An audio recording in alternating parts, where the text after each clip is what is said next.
and welcome to the next episode of Coming Soon Movie News with Niklsun. I'm your host, and on this show we're going to be breaking down all of the day's movie news and kind of giving a little bit of background into what it all means for the production in general, such as casting decisions, trailer releases, director announcements, things like that. So, I have to start off by saying that I do apologize for not having an episode up yesterday. I did run into some technical difficulties, but I did get them fixed, and so now we're back up, and I'm going to be covering everything that I meant to yesterday as well as all the topics for today. So without any further ado, let's get started. And the first order of business today is going to be that Warner Brothers and Legendary have actually released a new trailer for their remake of Godzilla. Now, a lot of people were anticipating with this trailer that they were actually going to give the full reveal of the monster, that they were actually going to showcase him at the end of the trailer or maybe even somewhere in the middle. They still haven't done that. They gave a little bit better of a look at the monster in this one. You get to see more of an upfront shot of him, but it's still a little bit off in the distance. But the main thing about this trailer was it really gave a sense of the world and scope that they're going for, the magnitude of this destruction. Director Gareth Evans has actually come out and stated that they are going for a very 9/11 feel with this movie. So the level of destruction that is coming out of this is going to be relevant to that. That's the level that they're going for. And we get to see snippets of that in this trailer. We really get to see the level of destruction that is happening. You get to see parts of Las Vegas have been destroyed, San Francisco. But the biggest reveal, and you have to look really closely, is they actually do reveal one of the other monsters in the movie. You don't get to see a full reveal, but they show what appears to be a leg or a claw landing on the ground. And it looks to be from some sort of winged creature, and you get to see a little snippet of that as well later on in the trailer. And this is really cool because, for the most part, all the advertising for this movie has showcased that it's going to be similar to the '98 movie, where it's several people, military scientists of the like, that get together to try to fight off this impending doom. And Godzilla is just kind of wandering around destroying things and not really having a sense of what to do, just like the '98 movie. But this one, we are going to get him fighting other monsters, which is really cool. I can't wait to see that with modern effects, especially in considering that Pacific Rim came out last year, and that movie was amazing. I love that movie. I thought it was awesome. Obvious story problems aside, it was just pure entertainment. And that's what I'm hoping that they go for with this, but it looks like they're going for a combination of that and very serious character drama, because you can tell by the first two trailers that have been released that everything is character-based. You see in this trailer Bryan Cranston's character expressing his concern about what's going on and the possible conspiracy to cover it up. Ken Watanabe coming out and saying that in 1954 the nuclear tests that were done in the Pacific were not actually tests. They were attempting to kill this creature which had arisen through the ocean, or whatever the case may be. They still haven't announced how he was created, so we don't know exactly if they're going to go the same route as the original, where he was created because of nuclear testing, or if this is some sort of alien creature which has come to Earth. We really don't know that yet, but based on everything we're seeing so far, this movie is going to be awesome. Looking at the production design, the way the shots are running, the character elements in the trailer so far, everything seems to be the Godzilla movie that most people who are looking forward to a Godzilla movie have been waiting for. So we got a few more months till it releases. It releases in the middle of May. So hopefully we're going to get another trailer before this movie comes out so that we get a reveal of not only the monster but see what other creatures he is going to be fighting, and give people a sense that it's not just going to be Godzilla stomping his way through a city. It's actually going to be him battling other creatures and the level of action that will come along with that. So hopefully we're going to get a new trailer soon. But this one is enough to suffice until the release, if they don't end up releasing one. I thought this trailer was awesome. I was hoping for a reveal, but they're keeping it pretty close to the chest, which is good on them. They're not giving away too much, like Spider-Man. So hopefully we're going to see another trailer soon, but if not, the movie's only coming out in just over 2 months, so it's not that far away. Next topic today. They've just announced the new headlining cast of the Point Break remake. Anyone who's not familiar with Point Break, is a movie that came out in 1991, and it starred Keanu Reeves and Patrick Swayze. Keanu Reeves starred as an FBI agent who infiltrated what appeared to be a surfer gang that were also bank robbers who were known as the ex-presidents. Patrick Swayze led them, but they were kind of extreme sports enthusiasts. So Johnny Utah, who was the character that Keanu Reeves played, was brought in to infiltrate this gang and try to bring them down. But over the course of the movie, he actually starts to see their side of everything, see their lifestyle, and starts to actually help them out. And through the progression of the movie, things kind of go down a different path. They've already kind of done a pseudo remake of that with the original Fast and the Furious. It followed very similar plot points. But with this one coming out, I don't really know how I feel about it. There's so many other movies that could be remade other than Point Break. I mean, Point Break still holds up. There was no special effects in the movie. So there was nothing that seemed out of place. All the character motivations and things like that all came through very naturally. It was directed by Catherine Bigelow, who went on to direct things like The Hurt Locker, and she just did I can't think of it, Zero Dark 30. So she's gone on to become a very eclectic director.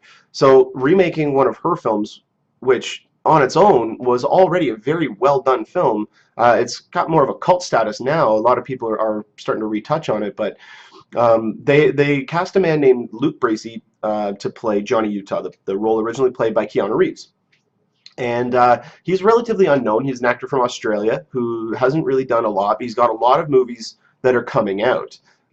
He hasn't done a lot that's already been released, but he's got about 5 or 6 projects that are still yet to be released. So he was in the new G.I. Joe movie, G.I. Joe Retaliation, but he played the Cobra Commander, so he had a mask on through the entire thing. You couldn't really tell his level of acting.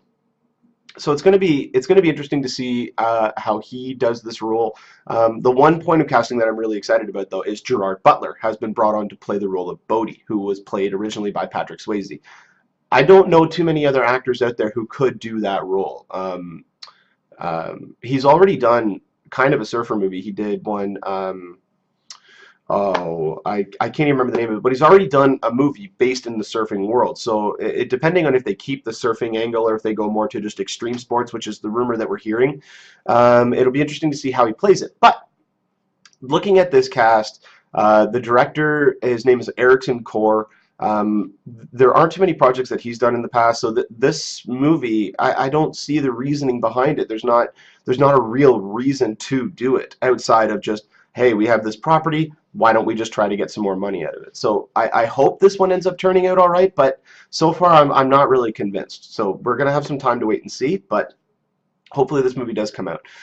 The next topic is Jeffrey Katzenberg, the animation CEO at DreamWorks Animation, has come out and stated that they do have plans to do another Shrek film. There's no time frame, they're just kind of saying we plan on doing another one. They just don't know when. They don't know if it's going to be another holiday special like they've done in the past, or if it's going to be a full-fledged movie. But I would bet, based on like the Shrek series so far has made almost $3 billion worldwide. That's enough of a reason right there to go ahead and do another project. Even if it weren't to make, I mean, the reason they haven't done one so far, a 5th one, is because number 4 made about $200 million less than its predecessors at the worldwide box office. And that's something that studios don't like to see. They don't like to see a decline in ticket sales. So he came out and stated that it's best to let it rest, to let it give itself its own course, and then revisit it later on. So they are looking into possibly doing another one. It's going to be several years down the line, because once they announce it, it then takes them 3-4 years to actually do it. So at this point, I don't see it happening before 2020. Luckily, it's only voice work, so you don't have to worry about the actors aging or anything like that. So it'll be interesting to see if they do go ahead with this. I'm a fan of the Shrek series. Didn't really care for the 4th one all that much. I loved the 2nd one. The amount of pop culture references in that movie alone are unbelievable. It's so funny. So it'll be interesting to see if they can recapture that magic and come back and do another one. That would be really great. So hopefully they can pull out all the stops and get a really good movie coming out within the next 5-6 years. I don't see it coming before then, but maybe after 5 or 6 years, it'll be good to go. Speaking of comedies, they've actually announced that Amanda Seyfried is actually cast in Ted 2. She's going to be replacing Mila Kunis in another female lead role.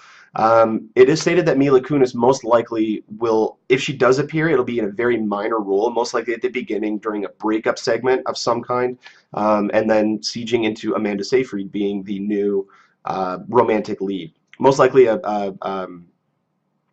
a love triangle of sorts between Mark Wahlberg's character, the Ted character, and Amanda's character. So I'm really looking forward to Ted 2. I thought Ted was hilarious, and seeing the footage we've seen so far from his follow-up movie, A Million Ways to Die in the West, I think Seth MacFarlane is a talent for live action, not only for animation, but for live action as well. He's shown that with Ted he can do a straight-up comedy. With A Million Ways to Die in the West, it's a Western, but it's almost like it's a modern movie set in a Western era. It looks hilarious. If you haven't seen it already, go on YouTube and watch the Red Band trailer for A Million Ways to Die in the West. You will laugh your ass off. It is so funny.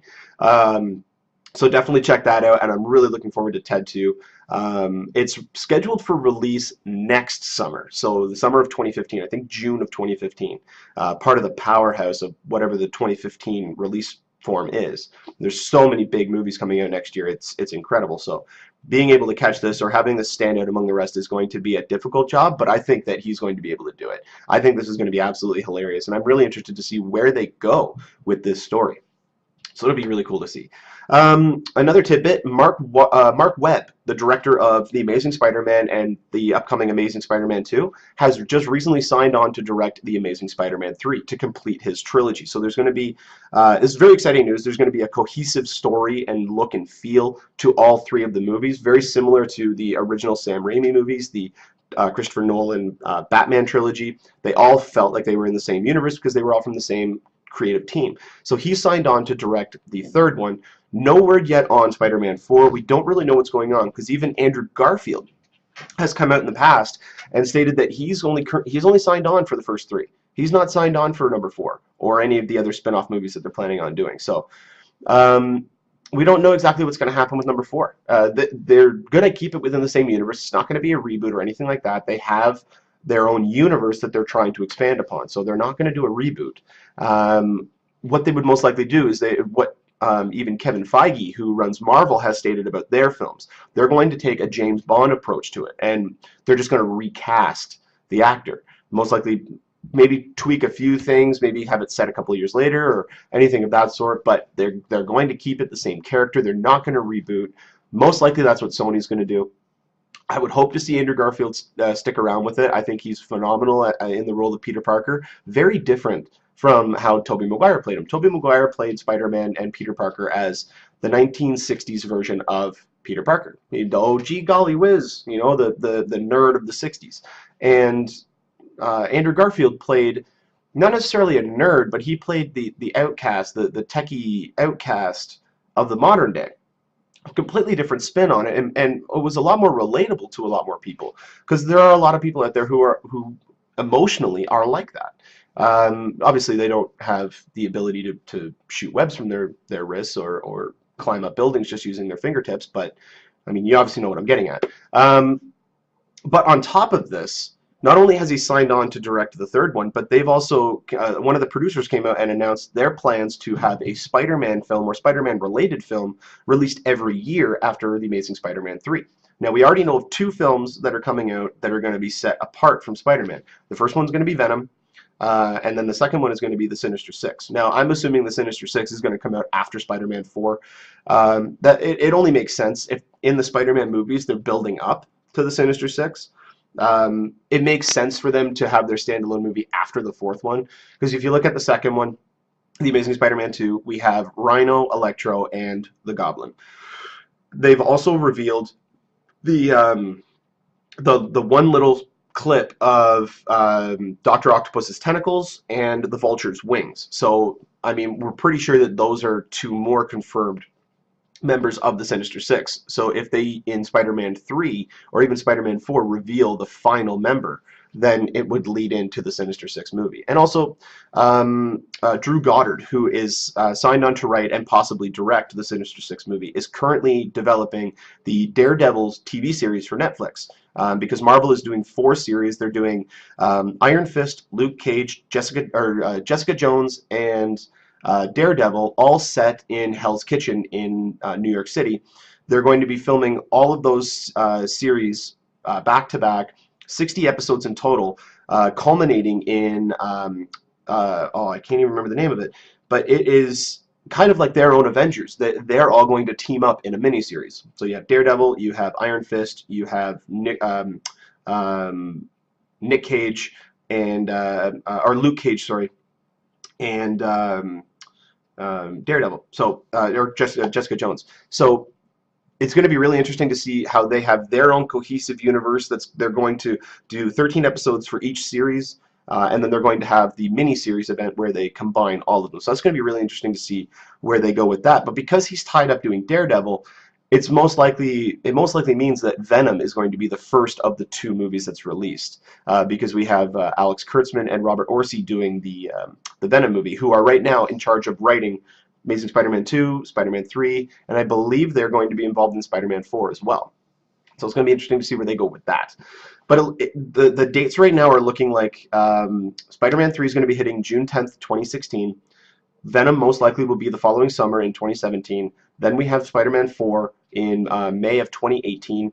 Then we have most likely the Sinister Six in 2019, followed by most likely Spider-Man 5, or whatever they're going to call it, in 2020. It's still a lot of years away. They can retool this. They can't even add things or completely revamp everything that they've done. It's still too early to tell, but it's really interesting to see how aggressive that these guys are being with these movies. They've already got it planned 6 years away of this franchise of movies. So to have a cohesive universe like that is going to be really cool to see, especially outside of Marvel, when Sony only has one character essentially to work off of and his villains gallery. That'll be really cool to see. I'm looking forward to seeing where they go with this. Really looking forward to May 2nd when Spider-Man 2 comes out. One piece of news that actually came out today, which is really interesting, it looks like we may be having a Social Network reteam of sorts. David Fincher, who directed it, he also directed such films as Seven or Fight Club, and Aaron Sorkin, the writer of Social Network, are reteaming to do a Steve Jobs biopic. Now, I know some of you may say, well, we already had one with Ashton Kutcher. That one was more of an actual biopic. It wasn't, I didn't really like it all that much. I thought it didn't really know what it wanted to be. This one, however, looks very interesting. Aaron Sorkin has come out and stated that this is going to be a very different movie. It's set in 3 separate segments, each being set in real time. They're all about 30 minutes long. They're all going to be set at event launches. So it's really seeing how the man was before these events and seeing his level of control, seeing his motivations, all that kind of stuff, but in real time, which means that if it's a half-an-hour segment, it's actually going to be a half an hour on screen. It's not going to be, there's not going to be any time cuts where you see somebody say, I got to go to LA, and then the next scene they're getting off the plane. This would mean that they would actually show that whole flight. So it's going to be interesting to see what they do, but the first segment is going to be set at the launch of the original Mac. The second one is going to be at the launch of the Next, which was when I believe that Steve Jobs, this was after he had left the company. And then the third and final one is going to be at the release of the first iPod. I think this is a great decision. David Fincher and Aaron Sorkin, I mean, both went on to make one of the best films of that year. Probably one of the most culturally relevant movies that have ever come out, especially in the last decade. It came out right at the right time for that type of a movie. There's no other time that it could have come out and had the same relevance that it did. So them reteaming to do this movie, I think, is a stroke of genius. David Fincher obviously has a lot on his plate. He's just finishing up Gone Girl with Ben Affleck, and that's going to be released, I believe, in October. So this movie wouldn't even start until at least then, which means probably wouldn't see it until Christmas at time of 2015 at the earliest. But he's got a couple other projects that he wants to get off the ground. One of them being, if they can do it, The Girl Who Played with Fire. The sequel to The Girl with the Dragon Tattoo. So I'm hoping to see if he can get back on that. But if not, this is a great story for him to try to tackle. I think this would be a great stepping stone for him, and another biopic, but with a Fincher style to it. I think that's just great. I love Social Network. Zodiac is still one of my favorite movies of his. But Social Network is still a phenomenal movie, and them reteaming is never a bad sign. So the next topic that we have to talk about today, Robert Rodriguez and Frank Miller, the guys who did the original Sin City, and Robert Rodriguez has done such movies as the Spy Kids movies, From Dusk Till Dawn, and so on. They just talked about how they've just finished A Dame to Kill For, which is the title of the second Sin City. he got Frank Miller to sit down and watch it. The special effects still aren't done. It's not coming out till August, but he got him to sit down. He watched the movie, and afterwards he turned to Robert Rodriguez, didn't have any notes or complaints or opinions about the movie at all, and he said, "All right, now on to part three." So it looks like part three is going to be moving along now. The one hesitation I have with this is they started talking about Sin City 2 almost directly after Sin City opened. And if no one is familiar, I believe the first Sin City came out in 2005. This is now 9 years later. So them talking about doing a third one, I don't know if that means that they are actually going to do it. Knowing Robert Rodriguez, he can shoot a movie in a weekend and release it. I mean, the guy's a magician. I don't know how he does it. But he loves what he's seen so far from part two. Part three is almost a no-brainer, but only if this movie makes money. I believe the first Sin City didn't quite make as much money as the studio was hoping for, so that was one of the problems that affected the sequel, was they were just not willing to move forward as much, just because they didn't think it was going to be a worthy investment. But I guess Frank Miller and Robert Rodriguez worked their magic. They got the studio to be on board. Either that or they self-financed. I can see Rodriguez doing that because he does that with a lot of his projects. I want to see some footage. Show us a damn trailer. We haven't seen anything from A Dame to Kill For. The movie was supposed to come out last year, and it was delayed by a year after they had already filmed it.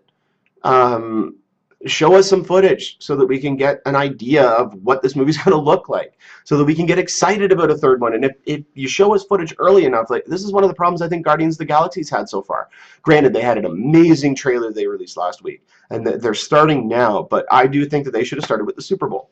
Get as many people as possible to view your content, and then start your promotional material after that. They need to get a trailer out there. They need to get some footage, because if not, people aren't going to know that it's coming out. And if they don't know it's coming out, they're not going to go and see it. And if they only see it on home video, the studios don't really care about that kind of money anymore, because it doesn't make as much as it used to. So if you don't see it in theaters, we're not going to see it part three. So hopefully they get it up and running. They get the promotional material coming out. We're getting into March. March is usually the time when they reveal a lot of the trailers for the movies that are coming out in the summer. So maybe we might be able to see a teaser trailer in the next couple of weeks. I am hoping for one, because if not enough people are going to know that this movie's coming out to go out and see it, especially if it looks good. And judging from the first one, this movie is going to be awesome. I loved the first one. It was great. The only thing that they've really changed in this new one is, instead of Clive Owen playing Dwight, they now have Josh Brolin playing Dwight. And apparently there's something in the movie that explains why he looks different. A Dame to Kill For is supposed to be a prequel. The story is set before the original Sin City movie, so you are going to see Bruce Willis pop back up. You are going to see Mickey Rourke pop back up. I need to see some footage. I need to see exactly what kind of storyline they're going with, if they are adhering to the original comic. If not, if they're retooling it and bringing out a new type of story, we need to see some footage. We need to see something from it. So with them actually talking about it and doing an article, this is one of the first things we've heard about the movie in a long time. I'm hoping that we're going to see a trailer soon. And with March coming up, I think that's fairly likely. So, and the last topic of the day, it looks as though Ghostbusters 3 is still moving forward even after the death of Harold Ramis. Now, for those of you who don't know, Harold Ramis, who played Egon in the movie, in the original Ghostbusters, he also went on to write and direct such movies as Groundhog Day. He did Meatballs. He did the first National Lampoon's Vacation. He unfortunately passed away yesterday. And so that a lot of people, after giving it some time, started thinking, well, what does this do about Ghostbusters 3? We've been hearing about Ghostbusters 3 for a couple of years now, and how is this going to affect it? And so the studio came out and they said that it doesn't look as though it's going to affect it as much as some people had assumed. Apparently, the original Ghostbusters were only going to have a cameo in the movie, or maybe a very small role as kind of a handing off the responsibilities to a new team of Ghostbusters. So the only thing that's confirmed is that it is happening, and Ivan Reitman, who directed the first two, is coming back to direct. Outside of that, we really don't have any concrete evidence. Dan Aykroyd comes out every few months and just starts talking about how they've got a new script, or they got a new idea, or Bill Murray's in the movie and then Bill Murray's not in the movie. I don't know where this is going to go. The death of Harold Ramis may be enough to push the movie into production to try to honor him, to do an in memory too. So maybe we'll see some more movement pretty soon on this project. I really don't know, but it'd be interesting to see a new Ghostbusters. I think we're due for one. I think I might rather see a sequel with the original people, even in it only a little bit, rather than a remake. That way you can keep it in the same world. They've already got the established mythology, so you have a lot to draw from as opposed to trying to recreate everything. So we're hopefully going to hear some more information about this soon. Obviously, they're giving it some time due to the severity of everything with Harold Ramis's untimely passing. But if Ghostbusters 3 does move forward, that'd be really interesting because it's now, well, this year will be 30 years, I believe. This is the 30th anniversary because it came out in '84. And then the sequel came out in '89. So if they can get this movie out before '89 or before 2019, then we're going to have the movie within the 30-year gap between the first two. So that'll be kind of interesting. Well, that'll do it all for me today. This has been the latest episode of Coming Soon Movie News with Niklsun. You guys can follow me on Twitter at Niklsun, Niklsun, or you can click the subscribe button down here at the bottom of the screen and get updates on whenever I post a new show. I will be putting up another show around this time tomorrow, most likely to be around 4 or 5, maybe a little bit later, but should be around that time. But make sure that you follow me on Twitter to get all of the updates on movie news when it does come out, because I do post it when it comes out. I also will post when the new videos go up, and make sure you click on the subscribe button so you can get updates on all the new episodes. So without any further ado, this has been Niklsun. You guys have been great. Take care.